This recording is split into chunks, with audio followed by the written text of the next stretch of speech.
आज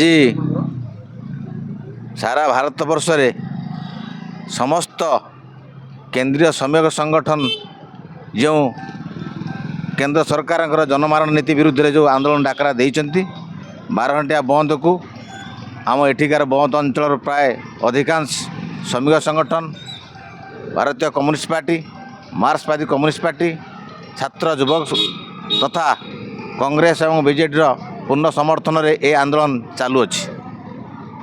विशेषकर केंद्र सरकार श्रम मारण नीति चाषी को कृषक मारण नीति एवं अहेतुक दरदाम वृद्धि विरुद्ध रे ए आंदोलन आज उग्र रूप नहीं यह 12 घंटा धरी चलो। मु बंद अंचल कमिटीर सीपीआई रो संपादक आज ये जो बंद डाकरा को आम सीपीआई तरफ समर्थन देइछु। जो केंद्रीय ट्रेड यूनियन गुड़िक जो डाकरा देइछन्ति बंद डाकरा से डाकरा आम सामिल होइछु।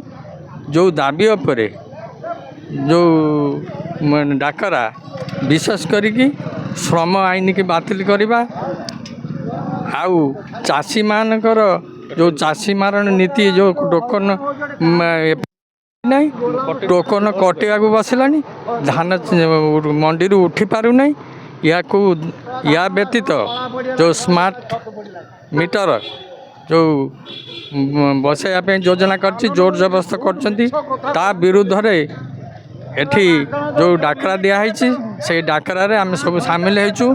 आपातत आज दिन रे बजार ठारू आरंभ करिकी तुमर गाड़ी चक अख सब बंद कराई बंद रे आमर आंदोलन सफल होइछि।